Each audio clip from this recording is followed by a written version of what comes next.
ओ देश मेरे तेरी शान के सदके कोई धन है क्या तेरी धूल से बढ़ के, तेरी धूप से रोशन तेरी हवा पे जिंदा। तू बाग है मेरा मैं तेरा परिंदा, है अर्जी दीवाने की जब और सुहानी देखी, एक रोज वही मेरी शाम हो। कभी याद करे जो जमाना माटी पे मर मिट जाना, जिक्र में शामिल मेरा नाम हो।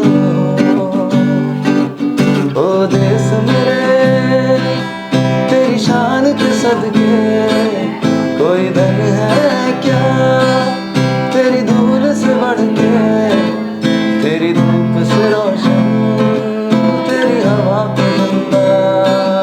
तू बाग है मेरा मैं तेरा परिंदा।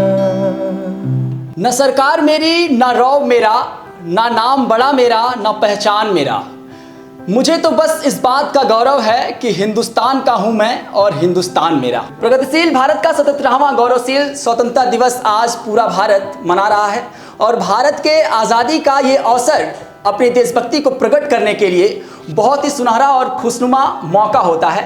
और इसी कड़ी में आज गोरखपुर पोस्ट भी देशभक्ति को प्रकट करने का एक छोटा सा प्रयास जो है वो कर रहा है।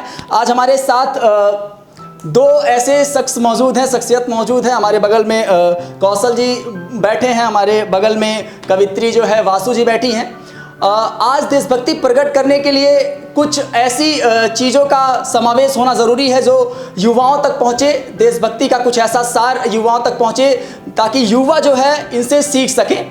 ऐसे में दो कवि हमारे साथ मौजूद हैं। देर ना करते हुए हम इनसे इनकी जो रचनाएं हैं वो आप तक पहुंचाएंगे। तो सबसे पहले आप दोनों का बहुत बहुत स्वागत है। तो शुरू करते हैं वासु जी से। सबसे पहले बहुत बहुत स्वागत है स्वतंत्रता दिवस का आप लोग को। धन्यवाद और गोरखपुर पोस्ट का बहुत बहुत धन्यवाद हम लोग को आमंत्रित करने के लिए। रचना शुरू करती हूँ कि भूमिका उसकी ये है, आज जो 77 साल बीत गए हैं हमारी आज़ादी को, और जो तिरंगा हमारा आज गगन में फहराता है, उन्मुक्त फहराता है, उसकी रक्षा के लिए सरहद पे जो जवान हैं उनका सबसे ज़्यादा योगदान मैं मानती हूँ अपने जीवन में। हम लोग भारतीयों में अगर देखा जाए तो सबसे ज़्यादा योगदान वही लोग देते हैं। तो मेरी कविता की भूमिका बस इतनी सी है कि जवान घर आए हुए हैं अपने छुट्टियों में और तभी ऐलान हो जाता है सरहद पे कि युद्ध होने वाला है। तो जवान को वापस लौटना है और वो अपने घर वालों से क्या कहता है, अपना लहू बहाने को देश का कर्ज निभाने को, अपना लहू बहाने को देश का कर्ज निभाने को, निकल दिया हूँ घर से, निकल दिया हूँ घर से, ओढ़ तिरंगा आने को, ओढ़ तिरंगा आने को। माता पिता से कहते हैं, माँ बापू अफसोस न करना, मैं ना आऊं तो धीरज धरना, कहना लाल शहीद हुआ है, कहना लाल शहीद हुआ है, अपना देश बचाने को, अपना देश बचाने को, अपना लहू बहाने को देश का कर्ज निभाने को। बहुत सुंदर रचना है और काफ़ी लोग इस चीज़ को रिलेट कर पा रहे होंगे। बहुत सारी मूवियाँ निकली हैं जहाँ पे शहीद होने जब एक जवान जाता है अपने घर से छुट्टियां और अचानक जो है उनकी छुट्टी रद्द हो जाती है, फिर वो बॉर्डर पे लड़ने जाते हैं। तो बहुत सारी चीज़ें जो है आप मूवी के द्वारा ये जो कविता है उसको रिलेट भी कर सकते हैं। कार्यक्रम को आगे बढ़ाते हुए हम देश के जो है एक नामचीन कवि जिनका नाम था राहत इंदौरी साहब, अब नहीं हैं, लेकिन उनकी एक लाइन जिन्होंने बहुत अच्छा पढ़ा था और हमेशा से जब 15 अगस्त आता है, 26 जनवरी आता है, स्वतंत्रता दिवस, गणतंत्रता दिवस आता है, तो लाइनें जो है अपने आप जहन में आती हैं। ऐसे था कि हम अपने जान के दुश्मन को भी जान कहते हैं, हम अपने जान के दुश्मन को भी जान कहते हैं, मोहब्बत की इसी मिट्टी को हिंदुस्तान कहते हैं। और ये जो दीवारों में सुराग है ये साजिश का हिस्सा है, ये जो दीवारों में सुराग है ये साजिश का हिस्सा है, और इसे हम अपने घर का रोशनदान कहते हैं। ये बहुत खूबसूरत लाइन लगी। हमारे साथ कौशल जी हैं, बहुत बेहतर लिखते हैं, और इसके पहले गोरखपुर पोस्ट के पेज पर आप इनको जो है देख भी चुके होंगे। तो आज जो है स्वतंत्रता दिवस है, तो ऐसे में क्या कुछ नया सुनाने वाले हैं? सबसे पहले तो गोरखपुर पोस्ट के सभी दर्शकों को स्वतंत्रता दिवस की ढेर सारी शुभकामनाएं। स्वतंत्र हम किस मायने में हैं, क्योंकि हम और आप मानते हैं कि हम स्वतंत्र हैं, लेकिन अभी भी कुछ लोग ऐसे हैं जो अपने आप को स्वतंत्र नहीं मानते।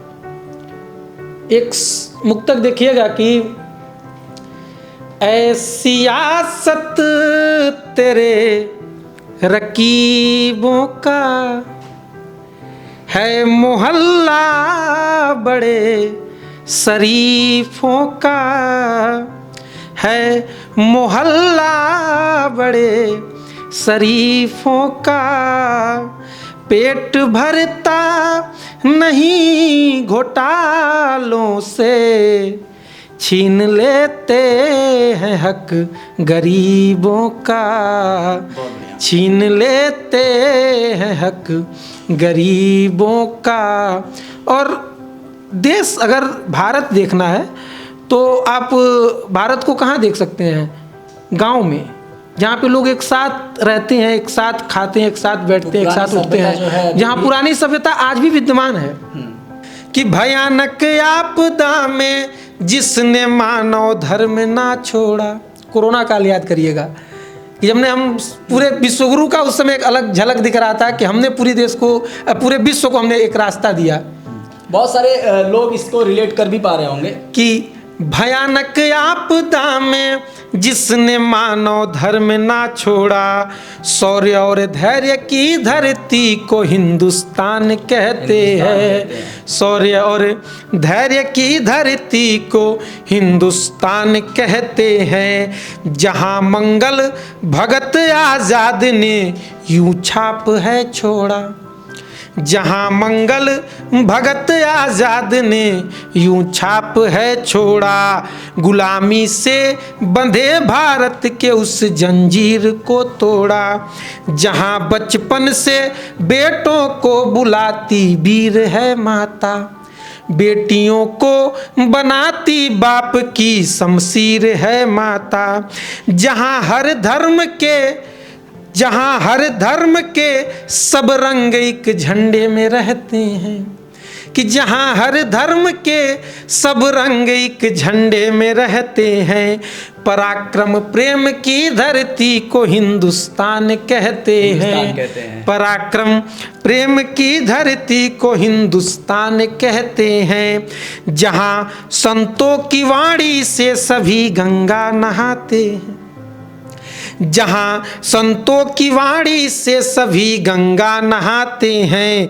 जहाँ पे एक धुन में मिलके सब जय हिंद गाते हैं। जहाँ पर नदियों धर्मों और त्योहारों का संगम है। जहाँ पर प्रेम के फूलों से हर गुलजार गम गम है, कि जहाँ पर प्रेम के फूलों से हर गुलजार गम गम है। कि जहाँ सब लोग अपने दिल में लेकर देश बैठे हैं, कि जहाँ सब लोग अपने दिल में लेकर देश बैठे हैं। जहाँ सब लोग अपने दिल में लेकर देश बैठे हैं। एकता के इसी मुट्ठी को हिंदुस्तान कहते हैं, एकता के इसी मुट्ठी को हिंदुस्तान कहते हैं। अभी जब ये लाइन गुनगुना रहे थे उससे पहले, ये जो कविता थी उससे पहले इन्होंने सियासत की बात कही और मौजूदा राजनीतिक परिवेश और जो अभी जनता का हाल है उसमें बस दो लाइनें याद आती हैं। कभी बादशाह ने ऐलान किया कि आज दिल में उठा है तमाशे का शौक़ बहुत, आज दिल में उठा है तमाशे का शौक़ बहुत, झुकाकर सर सभी सहपरस्त बोल उठें कि हुजूर का शौक सलामत रहे शहर और भी बहुत। हुजूर का शौक सलामत रहे शहर और भी बहुत। गथानक व्याकरण समझे तो सुरभि छंद हो जाए, हमारे देश में फिर से सुखद मकरंद हो जाए। मेरे ईश्वर मेरे दाता ये भारत चाहता तुमसे कि युवा पीढ़ी सुधर करके विवेकानंद हो जाए, विवेकानंद हो जाए। लेकिन मातृभूमि के लिए या देश के लिए देशभक्ति गीत और जितनी मतलब की भावनाएं हम लोगों की हैं, हिंदुस्तानियों की हैं, जितने गीत शायद लिखे गए हैं उतने और देशों में शायद ना लिखे गए। अनेकता में एकता, हाँ। पहचान भारत तो की। हमारे यहाँ बहुत ज़्यादा इमोशनल हम लोग होते हैं अपने तिरंगे को लेके और अपने देश को, देशभक्ति का एक जो हम लोग के अंदर जज्बा है हिंदुस्तानियों में। तो वो गाना है ना, मेरी जान तिरंगा है, तो ये मेरी, वैसे तो कहेंगे रचना मेरी ही है, लेकिन मैं 4 लाइन सुनाती हूँ। आन बान तिरंगा है, आन बान तिरंगा है, हमारी तो जान तिरंगा है। सबकी जान तिरंगा है। आन बान तिरंगा है, हमारी तो जान तिरंगा है, हम तो जीते मरते हैं इसके लिए, हम तो जीते मरते हैं इसके लिए, हमारी शान तिरंगा है। हमारी शान तिरंगा, बहुत। ये 4 लाइन थी। ज़्यादातर यही होता है कि इंसान जब कलम लेके बैठता है लिखने तो उस दिन कोई रचना नहीं होती है। फिर रचनाएं अचानक आती। हाँ, अचानक आती हैं। मेरी तो ज़्यादातर रचनाएं गाड़ी चलाते वक्त आती हैं। चला रहा हूँ, कोई आगे रचना। तो मैंने उस दिन लिखा कि क्या लिखूँ, क्या लिखूँ मैं अपने भारत को। राणा के भाले का तेज लिखूँ, शिवाजी की तलवार की ढाल लिखूँ, जिस गांव में भारत बसता है उस गांव की चौपाल लिखूँ। क्या लिखूँ मैं अपने भारत को, क्या लिखूँ मैं अपने भारत को। भूखे नंगों का देश लिखूँ, नेता का असली भेष लिखूं, या लिखूं अमीरों की रोटी, या किसी गरीब के दिल का ठेस लिखूं। क्या लिखूं मैं अपने भारत को, क्या लिखूं मैं अपने भारत को। मैं वीरों का बलिदान लिखूं, भारत माता की शान लिखूं, या झूल गए जो फांसी पे उसको असली संतान लिखूं। क्या लिखूं मैं अपने भारत को, क्या लिखूं मैं अपने भारत को। सड़कों पर बैठे मजदूर लिखूं, या मैं उनको मजबूर लिखूं, जो सपना लेकर घर छोड़ा सपनों को चकनाचूर लिखूं। क्या लिखूं मैं अपने भारत को।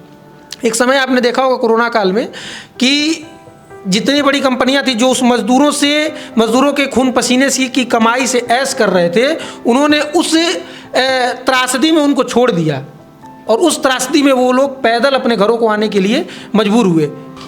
चुनाव में बंटते नोट लिखूं या एक गरीब का वोट लिखूं, कुछ लोग मर रहे सड़कों पे उसमें जनता नेता का खोट लिखूं।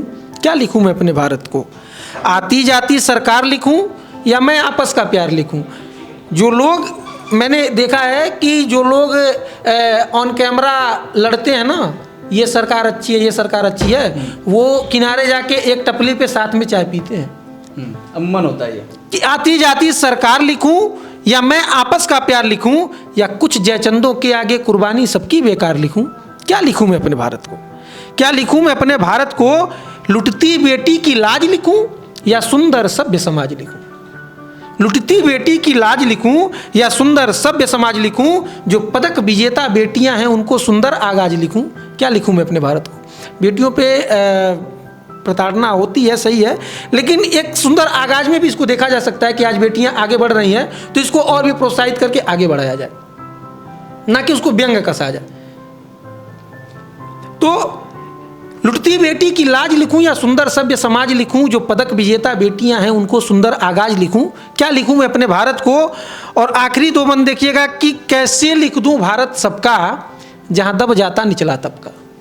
कैसे, एक बार और इसको कि कैसे लिख दूं भारत सबका, जहां दब जाता निचला तबका, केवल कागज में होता है कहां धरा पे विकास सबका। क्या लिखूं मैं अपने भारत को। बहुत बढ़िया कि क्या लिखूं मैं अपने भारत को।